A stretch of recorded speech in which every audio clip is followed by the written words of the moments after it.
Hello everyone. तो यार जैसा कि मैंने आपको बताया था जो CUET का नोटिफिकेशन आया था उसके बाद मैंने आपको बोला था कि मैं CUET सिलेबस के बारे में पूरा डिटेल्ड वीडियो लेके आऊँगा आपके लिए ताकि आपको कोई प्रॉब्लम ना हो। ठीक है, तो यार बहुत सारे बच्चे इस सिनेरियो में थोड़ा सा डरे हुए भी हैं और घबराए हुए भी हैं। ठीक है, उनको ऐसा लग रहा है कि अब इन्होंने जो सिलेबस है, ठीक है, उसमें जो हमारी यूनिवर्सिटीज़ आती थी BHU JNU, तो पहले टोटली वो मैथ्स और रीजनिंग वगैरह पूछते थे। अब कंप्यूटर वाला सेक्शन पहले आता नहीं था, पर इस बार वो भी उन्होंने ऐड कर दिया है। तो जो बच्चे BSc मैथ्स या फिजिक्स या जो भी मतलब स्टैटिस्टिक मतलब जो उनका बैकग्राउंड है वो कंप्यूटर साइंस नहीं है, या फिर कंप्यूटर साइंस होते हुए भी उनको बहुत ज़्यादा नॉलेज नहीं है उन चीज़ों का, तो वो कैसे उन सब चीज़ों को हैंडल करेंगे। ठीक है, तो उसी के ऊपर वीडियो लेके आया हूँ मैं, और इसके बाद आपको बिल्कुल डरने की ज़रूरत नहीं है। ठीक है, क्या क्या रिसोर्सेज रहेंगे। बहुत सारे बच्चे सोच रहे होंगे भैया कहाँ से पढ़े, कहाँ से क्वेश्चन लगाएं, वो सारे जो कॉमन डाउट्स है वो सारे मैं सॉल्व करूंगा और एक के बाद एक हम मतलब हर पॉइंट को डिस्कस करेंगे। ठीक है, तो सबसे पहला वाला जो पोर्शन है, ठीक है, सबसे पहला वाला जो पोर्शन है हमारा वो है पार्ट ए। ठीक है, पार्ट ए में क्या है, हमारे पास 25 क्वेश्चन जो कि कंसिस्ट करते हैं कि जो हमारा नॉर्मल रीजनिंग वाला सेक्शन हो गया, जो एप्टीट्यूड वाला हो गया। ठीक है, तो वो सारे क्वेश्चन 25 मतलब इन 25 क्वेश्चंस में आ जाएंगे। तो इनको कैसे करना है, ठीक है, अब मैं अज्यूम ऐसा कर रहा हूं कि ये आपका सेक्शन हो गया होगा, बहुत ही इजी सेक्शन है ये। अभी तक अगर नहीं हुआ है तो आप इनकी बुक प्रेफर कर सकते हैं। एप्टीट्यूड की जो मैंने आपको पहले वीडियो में बता रखी है, आर एस अग्रवाल हो गई, या फिर जो उसमें रीजनिंग में भी आर एस अग्रवाल हो गई, तो वाली बुक्स अगर आप सॉल्व करेंगे तो क्वेश्चन इसमें इजी आएंगे। ठीक है, तो आपसे आराम से सॉल्व हो जाएंगे। तो इस वाले सेक्शन से हमको कम से कम 20 से 22 क्वेश्चन अपने को सॉल्व करके ले जाना है। ठीक है, कितने 20 से 22 क्वेश्चन, कहीं से भी हमको ये 20 से 22 क्वेश्चन यहाँ से सॉल्व करके ले जाना है। ठीक है, अगर हमको बहुत अच्छा स्कोर चाहिए तो सही होने चाहिए। अब बात आती है 75 क्वेश्चन की। ठीक है, जो बचे हुए 75 क्वेश्चन है, मेन मुद्दा तो वही है। तो 75 क्वेश्चन में से अगर मैं बात करूं तो 10 से 12 क्वेश्चन जो 10 से 12 क्वेश्चन होने वाले हैं, ठीक है, वो कौन से सेक्शन से होने वाले हैं मैं मिनिमम बता रहा हूँ। ठीक है, 15 भी हो सकते हैं, 20 भी हो सकते हैं, ये मिनिमम है 10 से 12 क्वेश्चन मैथ्स के, जो कि नॉर्मल जो नीम सेट का मैथ्स है अगर वो आप पढ़ रहे होंगे तो बिल्कुल आपसे ही बन जाएगा। ठीक है, अगर मैं इन दोनों पोर्शन को मिला लूँ तो 35 से 40% सिलेबस आपका इसमें ही कवर हो जाता है। अगर मैं कम से कम बात करूँ तो 30%। ठीक है, अब बचा 70% कहाँ से कवर होगा भाई, तो बचा 70% ये कंप्यूटर वाले सेक्शन से कवर होगा। अब क्या है, बहुत सारे बच्चे कंफ्यूज हैं। क्यों कंफ्यूज हैं कि भाई अब अपने पास PYQ भी नहीं है इस वाले सेक्शन के, इसके तो फिर भी मिल जाएंगे अपने पास। अब ये वाले सेक्शन के हमारे पास जो कंप्यूटर वाला सेक्शन है इसके PYQ भी नहीं है, अपने को पता भी नहीं है कि क्वेश्चन कैसा आता है, मतलब क्वेश्चन पेपर कैसा क्या डिजाइन होगा।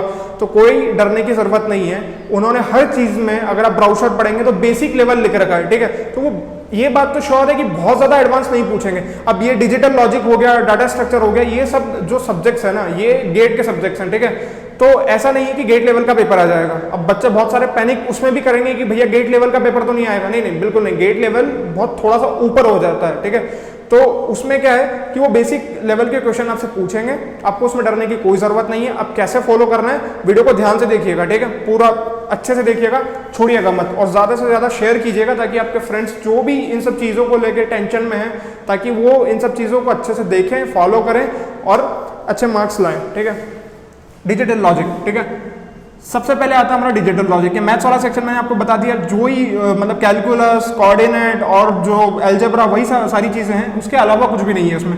डिजिटल लॉजिक, ठीक है, तो डिजिटल लॉजिक में हमारी क्या क्या चीजें आती है जैसे मैंने आपको बताया था। अब इंफॉर्मेशन ब्राउज़र देखेंगे आप, ठीक है, जो हमारा कोड है 26PGQP26, तो उसमें आप सिलेबस वाले पोर्शन में अगर आप नीचे जाएंगे तो सबसे पहले डिजिटल लॉजिक है। ठीक है, आप वो वाला अच्छे से पढ़िएगा। ठीक है, सब्जेक्ट, ठीक है, डिजिटल लॉजिक एक टॉपिक हो गया, सब टॉपिक उसके अंदर आ गए, गेट, के मैप और जो भी चीजें हैं, जितने भी सब टॉपिक्स हैं उसमें। ठीक है, वो सारे आप अच्छे से पढ़िएगा। अब उनको पढ़ना कैसे, सबसे पहली बात ये आती है। ठीक है, तो मैं रिसोर्सेज की बात करूं, अब पहले मैं आपको बता देता हूं रिसोर्सेज से पहले कि कैसे क्या करें। डिजिटल लॉजिक आपने के मैप उठाया, ठीक है, अब के मैप मेरे को नहीं आता है तो ठीक है, के मैप आपने उठाया, उसको पढ़ा, क्वेश्चंस करे, खत्म। ठीक है, अपने को नॉलेज लेना है, क्वेश्चन करना है, क्वेश्चन की प्रैक्टिस करना है और टॉपिक को साइड से रख देना है। क्वेश्चन की प्रैक्टिस कहां से होगी, कहां से पढ़ना है वो देखिएगा आप। रिसोर्स है, एक वेबसाइट है गिग्स फॉर गिग्स करके। ठीक है, पूरा डिजिटल लॉजिक आपको गिग्स फॉर गिग्स पे मिल जाएगा, जिसको GFG के नाम से भी जाना जाता है। ठीक है, किसके नाम से, GFG के नाम से। तो ये एक ऐसी वेबसाइट है, जितनी भी ये वेबसाइट्स हैं, ठीक है, मैं जो भी बताऊंगा हर चीज का लिंक आपको मैं डिस्क्रिप्शन में दे दूंगा। आप डायरेक्ट क्लिक कीजिए, आपका पूरा डिजिटल लॉजिक खुल जाएगा। जो भी सब्जेक्ट डीएस है तो डीएस के लिंक में दे दूंगा, हर वेबसाइट की आपको लिंक दे दूंगा जो जो मैं आपको बताने जा रहा हूं, ठीक है। तो सारे आपके वहां से आप उनको ओपन कर सकते हैं और वहां पे जा सकते हैं डायरेक्टली, कहीं आपको परेशान होने की जरूरत नहीं है। पहली बात आती है Geeks for Geeks, ठीक है। तो ये रिसोर्सेस, एक वेबसाइट है Geeks for Geeks से, पूरा डिजिटल लॉजिक मिल जाएगा। क्या करना है, डिजिटल लॉजिक का बहुत बड़ा उन्होंने, मतलब ऐसे अगर आप वेबसाइट पे जाएंगे तो बहुत सारे सब टॉपिक्स डिजिटल लॉजिक के अंदर आते हैं, ठीक है। अपने को क्या करना है, इंफॉर्मेशन ब्राउजर में देखना है कि भाई अपने को कौन सा सब टॉपिक हमारे इसमें है, वो उठाना है और वो पढ़ना है। अगर कोई टॉपिक किसी से कनेक्टेड है, ठीक है, अगर मैं बोल रहा हूं अगर कोई टॉपिक किसी से कनेक्टेड है तो ही अपने को पहले वाला टॉपिक पढ़ना है, नहीं तो नहीं पढ़ना है, ठीक है। अगर हाँ मैं गेट पढ़ने जा रहा हूं तो मुझे कुछ बेसिक नॉलेज होना चाहिए, ठीक है, तो मैं वो बेसिक नॉलेज पहले अपने अंदर इनहांस करूंगा, उसके बाद आगे मूव करूंगा, ठीक है। तो मुझे क्या ध्यान रखना है कि Geeks for Geeks पे जाना है, वहां पे डिजिटल लॉजिक का पूरा एकदम अच्छे से सिलेबस है, वो अपने को देखना है। दूसरा यूट्यूब, अब यूट्यूब में सब में यूज करने वाला हूं, ठीक है। Basic of programming, data structure, कैसे क्या करना है। अब यूट्यूब पर क्या बहुत सारे बच्चे प्रेफर नहीं करते हैं रीड करना किसी चीज को, वो किसी से पढ़ के समझते हैं, वीडियो देख के समझते हैं, ठीक है। हमने उठाया, जैसे मैंने आपको K-Map का एग्जाम्पल दिया, K-Map में क्या करना है, यूट्यूब पे K-Map सर्च करना है, K-Map के पूरा का पूरा जितना भी मतलब उसका कंटेंट है उधर, ठीक है, वो यूट्यूब से अपने को, अगर आप कॉपी में नोट डाउन करना चाहो तो कर सकते हो, और अगर नहीं तो आप देख लो और क्वेश्चन उसके प्रैक्टिस कर लो, ठीक है। यूट्यूब से particular question particular topic search करना है और क्वेश्चन की प्रैक्टिस करना है, इसीलिए यूट्यूब का आपको बहुत ध्यान रखना है, ठीक है। यूट्यूब ऐसे ही काम आने वाला। Geeks for Geeks से पढ़ा, नहीं समझ में आ रहा, यूट्यूब पर गए, सर्च करा और क्वेश्चन लगा लिए, ठीक है। अब इस पर ज्यादा टाइम नहीं देना भाई, ठीक है। ऐसा नहीं है कि यहाँ भी पढ़ रहे हैं यहाँ भी पढ़ रहे हैं, पढ़ो कोई दिक्कत नहीं है, ठीक है, पर अपने को कहाँ समझ में आ रहा वहां से पढ़ो। दूसरी बात, पहला होगा digital logic, basic of programming, resources. अब मैं डायरेक्ट बताता चलूंगा, मैंने डिजिटल लॉजिक में आपको बता दिया फॉलो कैसे करना है, सेम चीज इसमें भी सारे टॉपिक में सेम चीज फॉलो करना है, ठीक है। बेसिक ऑफ प्रोग्रामिंग, अब बेसिक ऑफ प्रोग्रामिंग की अगर मैं बात करूं तो रिसोर्सेज क्या क्या होंगे, वही GFG, जावा टी पॉइंट। GFG सबके लिए कॉमन है, ठीक है, सारी चीजें उस पर मिल जाएगी, बहुत बड़ी वेबसाइट है वो, आप जो भी सर्च करेंगे आपको आसानी से वहां पे मिल जाएगा। तो रिसोर्सेज में जावा टी पॉइंट हो गया, GFG हो गया, और यूट्यूब से मैं आपको प्रेफर करूंगा, एक हमारे सौरभ शुक्ला सर हैं, वो भी अच्छा मतलब प्रोग्रामिंग पढ़ाते हैं, ठीक है, और कोड विथ हैरी, ठीक है, यहां से पढ़ सकते हैं। अब आप इंफॉर्मेशन ब्राउजर में देखोगे तो आपको एक चीज दिखेगी कि आपको C++, जावा, ठीक है, तीनों में से कोई सी भी एक प्रोग्रामिंग लैंग्वेज आनी चाहिए।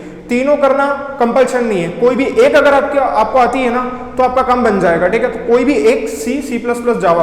अब वो बच्चे कंफ्यूज होंगे जिन्होंने मतलब प्रोग्रामिंग का C भी नहीं अभी देखा होगा, प्रोग्रामिंग का P भी उनको पता नहीं होगा कि क्या होती है, तो मैं प्रेफर करूंगा कि आप C या C++ में शिफ्ट हो जाएं, जावा में मत जाएं, वो थोड़ा टाइम टेकिंग है और आपका टाइम उधर लगेगा। तो या आप तो C प्रेफर कर सकते हैं या C++, ठीक है। तो क्या करना है, आपको जहां से समझ में आए, ये मैं आपको सिर्फ ये तो फॉलो करना है, ठीक है। यूट्यूब से आपको जो भी समझ में आए, जो अच्छा समझा रहा हो, जो अपने को ऐसा कुछ नहीं है भाई कि सौरभ शुक्ला सर से पढ़ना, कोड विथ हैरी से ही पढ़ना है, या फिर कोई सा भी XYZ जो अपने को चैनल मिलेगा उधर उससे पढ़ना है, ऐसा कोई कंपल्शन नहीं है। आपको जहां से समझ में आता है वहां से पढ़ना है, ठीक है।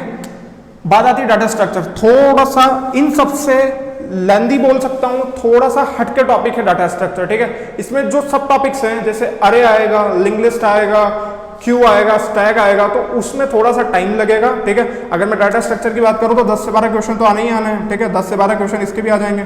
अब बेसिक लेवल का बोल रहा है वो, तो मुझे नहीं लगता बहुत ज्यादा टफ पेपर वो बनाएगा। प्रैक्टिस 2 महीने में सफिशिएंट हो जाएगी, नंबर ऑफ क्वेश्चंस लगाना है और अच्छे से चीजों को पढ़ना है तो आराम से हो जाएगा। तो ये रिसोर्सेस में आप देख सकते हैं GFG, जावा टी पॉइंट, और यूट्यूब में तो कुछ भी आप देख सकते हैं, ठीक है। यूट्यूब में मुझे कोई दिक्कत नहीं है, कोई सा भी चैनल प्रेफर कीजिए, यहाँ पे ये टीचर्स अच्छा पढ़ाते हैं, ठीक है। तो मैंने आपको सजेस्ट कर दिया कि आप इनसे पढ़ सकते हैं। बात आती है फिर DBMS, ठीक है। अब DBMS आप देखेंगे कि सब टॉपिक जो भी हमारा है वो GFG से और जावा टी पॉइंट और यूट्यूब से आप पढ़ सकते हैं। कंप्यूटर नेटवर्क हो गया, ऑपरेटिंग सिस्टम हो गया, डा हो गया, ऑपरेटिंग सिस्टम ट्यूटोरियल्स पॉइंट एक नई वेबसाइट है, ठीक है, इसको ऐड कर लीजिएगा, और GFG और जावा टी पॉइंट पे भी मिल जाएगा, ठीक है। अब डा की बात करूं तो डा क्या है, हमारा डाटा एनालिसिस एल्गोरिथम, ठीक है, ये भी एक टॉपिक है। तो आप सिंपली GFG, जावा टी पॉइंट पे इसके सारे जो भी है मतलब थ्योरेटिकल वो सब कुछ मिल जाएगा। और यूट्यूब में मैंने डाटा एनालिसिस एल्गोरिथम आपको बता रखा है, एक टीचर है अब्दुल बारी करके, वो सर बहुत अच्छा पढ़ाते हैं, आप उनको प्रेफर कर सकते हैं, ठीक है। मैं आपको सजेस्ट कर रहा हूँ कि आप उनको प्रेफर कर सकते हैं, वो अच्छा पढ़ाते हैं, अच्छे से डिटेल में पढ़ाएंगे। आप पढ़ना कैसे वो मैं आपको बता ही चुका हूँ, सब टॉपिक उठाया भैया, जो समझ में नहीं आ रहा है, ठीक है। अब टाइम कॉम्प्लेक्सिटी, स्पेस कॉम्प्लेक्सिटी, अब इसमें जैसे कोई आएगा तो वो समझ में नहीं आ रहा है तो वो अपने को सिर्फ सर्च करा बाय जो जिससे भी पढ़ना है उसका नाम लिख दिया, ठीक है, तो वो वहां से आपको शो हो जाएगा, आप वहां से प्ले करके उसको देख सकते हैं, इजीली रहेगा आपके लिए, ठीक है। सॉफ्टवेयर इंजीनियरिंग, जावा टी पॉइंट और यूट्यूब, सबके लिए यही वेबसाइट है, gigs for gigs, Java T point और ट्यूटोरियल्स पॉइंट, जो कि एक सिर्फ ऑपरेटिंग सिस्टम में। अब ये सारी वेबसाइट हो गई, रिसोर्सेस हो गए, कैसे पढ़ना है, ठीक है, अब वो बता दिया। अब क्वेश्चंस कहाँ से लाएंगे भाई, सबसे बड़ा मुद्दा तो वो है कि आपने बोल तो दिया कि क्वेश्चंस की प्रैक्टिस कर लेना, पर कहाँ से कर लेना। देखो, अगर मैं आपको एक चीज सजेस्ट करूंगा, अगर आपने कोई टेस्ट सीरीज ज्वाइन नहीं करी है तो आप ज्वाइन कर लो, और जो भी टेस्ट सीरीज आप ज्वाइन करो ना, उसको बोल देना, मतलब जो भी टीचर्स हैं वो उनको बोलना अच्छे से कि सर ये वाले क्वेश्चंस आप डालो, हमको इससे प्रैक्टिस करना है, ठीक है। तो वो बाय डिफॉल्ट आपको देंगे ही सही, जो भी आप टेस्ट सीरीज ज्वाइन करोगे वहां पे आपको क्वेश्चंस मिल जाएंगे, आप उनसे टेस्ट पेपर ले लीजिएगा, शीट ले लीजिएगा, वहां से क्वेश्चन कर लीजिएगा, इन वेबसाइट्स पे भी आपको क्वेश्चन मिल जाएंगे।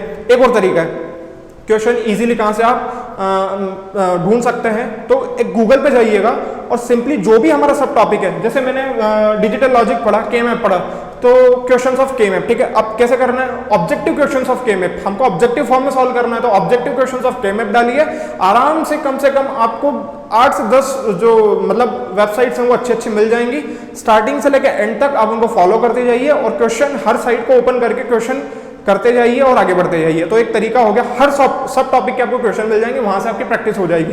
तो यार सारी चीजें मैंने आपको बता दी है, ठीक है, कुछ भी छोड़ा नहीं है मैंने, हर चीज मैंने डिटेल से अच्छे से एनालिसिस करी, उसके बाद ही मैं आपको बता रहा हूँ, ठीक है। तो ये वाला वीडियो मतलब मैंने पहले आपको बोला था कि आप इसको ज़्यादा से ज़्यादा शेयर कीजिएगा, ताकि जो भी बच्चे हैं जो परेशान हो रहे होंगे बेचारे, उन तक थोड़ी चीज़ें डिलीवर हो जाएगी, उनको अच्छे से समझ में आ जाएगा कि हमको कहाँ से पढ़ना चाहिए। बहुत सारे बच्चे इसमें परेशान हैं, अगर किसी को नहीं पता है तो गाइस ये था पूरा सिलेबस के बारे में। अगर कोई भी नोटिफिकेशन किसी भी चीज़ से रिलेटेड आता है तो मैं आपके लिए लेके आऊँगा, तो आपने अगर चैनल को सब्सक्राइब नहीं किया है तो सब्सक्राइब कर दीजिए, ठीक है, ताकि आपको नोटिफिकेशन टाइम टू टाइम मिल जाए। और ये सारी चीज़ें आप नोट डाउन कर लीजिए, ठीक है, अच्छे से, कि हाँ भाई CU CET 2022 का सिलेबस जो है वो यही है। और अगर जैसे ही कोई मतलब और भी कुछ चीज़ें अगर ऐड करना होगी या फिर ऐसा कुछ, तो मैं अलग से वीडियो बना दूंगा, उसकी टेंशन आप मत लीजिए, ठीक है। तो तब तक के लिए आप पढ़िए, जैसे ही एग्जाम डेट आएगी मैं आपको इन्फॉर्म कर दूंगा। तो तब तक के लिए stay healthy, stay safe, thank you.